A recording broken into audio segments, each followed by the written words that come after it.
saafalola yeroon sosona aariin nama fola qawween furmaata qabsoon jibbata goonni saafalola yeroon sosona aariin nama fola qawween furmaata qabsoon jibbata qawween furmaata qabsoon jibbata qabsoon jibbata.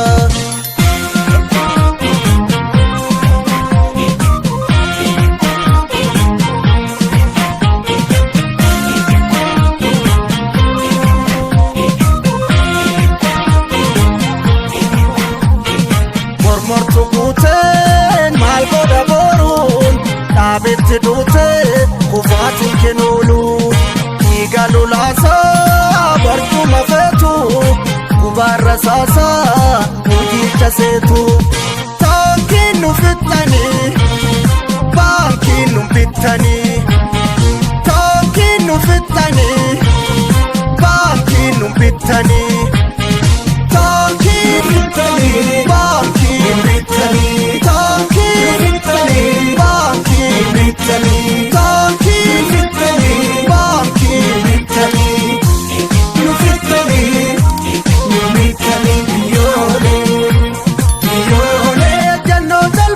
Darbata waraanu biyyan waaqatan nu ciisu garaanu goolaan gurri coome kalleen nama quuqaa wallaalaan carroome qilleensa haphuuqaa harboota dirqiidhaa deebinee hin baannu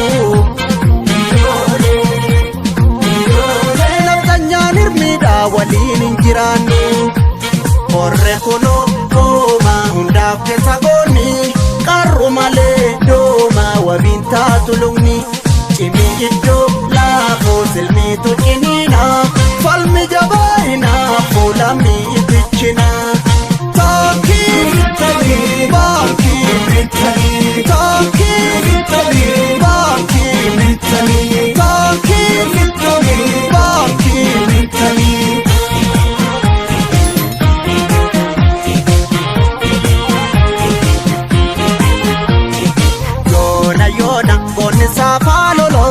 Yeroon sosona aariin nama fola ilaalle raajii michuu amajaaji. Goonni saafalola yeroon sosona aariin nama fola ilaalle raajii michuu amajaaji. Arguu firaaji michuu amajaaji michuu amajaaji michuu amajaaji.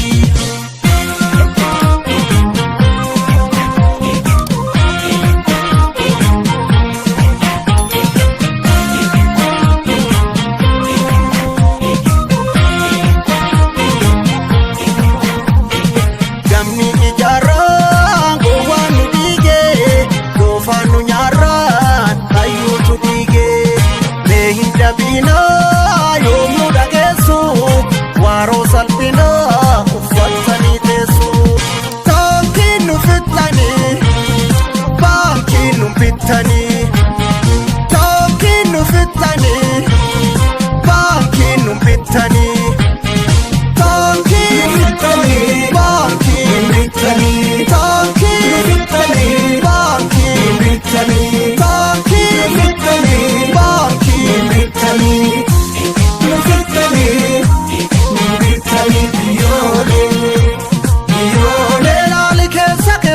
Adurreen bineensa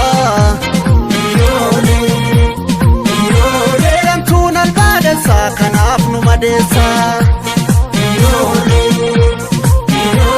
humna uummataatiin aangootti ol baate aarsaa goototaatiin borqiin sanyii nyaate harboota dirqiidhaa deebinee hin baannu.